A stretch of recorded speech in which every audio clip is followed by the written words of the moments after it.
ರಾಮಾಯಣ ರಚನೆಗೆ ಪ್ರೇರಣೆ. ವಾಲ್ಮೀಕಿ ಮಹರ್ಷಿಗಳು ತಮಸಾ ನದಿ ತೀರದಲ್ಲಿ ಸಂತೋಷವಾಗಿ ಹಾರಾಡುತ್ತಿದ್ದ ಕ್ರೌಂಚ ಪಕ್ಷಿ ಜೋಡಿಯನ್ನು ನೋಡುತ್ತಿದ್ದಾಗ ಅಲ್ಲಿಗೆ ಬೇಡನೊಬ್ಬನು ಬಂದು ಬಾಣ ಹೂಡಿ ಅವುಗಳಲ್ಲಿ ಗಂಡು ಹಕ್ಕಿಯನ್ನು ಕೊಂದು ಬಿಡುತ್ತಾನೆ. ಅದರ ಸಂಗಾತಿ ಹೆಣ್ಣು ಹಕ್ಕಿಯು ಸಂಕಟದಿಂದ ಕೂಗಲಾರಂಭಿಸುತ್ತದೆ. ಇದನ್ನು ನೋಡಿದ ವಾಲ್ಮೀಕಿಯವರು ಆ ಬೇಡನಿಗೆ ಕೋಪದಿಂದ ಶಪಿಸುತ್ತಾರೆ. ನಂತರ ಈ ಶಾಪ ವಾಲ್ಮೀಕಿಯವರಿಗೆ ಗೊಂದಲಗೀಡಾಗುತ್ತದೆ.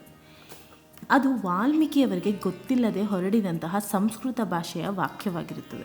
ಇವುಗಳಿಗಾಗಿ ನದಿ ತೀರದಲ್ಲೇ ವಾಲ್ಮೀಕಿಯವರು ಕುಳಿತಿದ್ದಾಗ ಆ ವೇಳೆಗೆ ಸಾಕ್ಷಾತ್ ಬ್ರಹ್ಮದೇವರೇ ಪ್ರತ್ಯಕ್ಷರಾಗಿ, ಇದು ನಿನ್ನ ಮೊದಲ ಶ್ಲೋಕ, ಮುಂದೆ ನೀನು ರಾಮಾಯಣ ಕಾವ್ಯವನ್ನು ರಚಿಸಲು ಇದು ಮಂಗಳ ಶ್ಲೋಕವಾಗಿ ಪರಿಣಾಮವಾಗುತ್ತದೆ.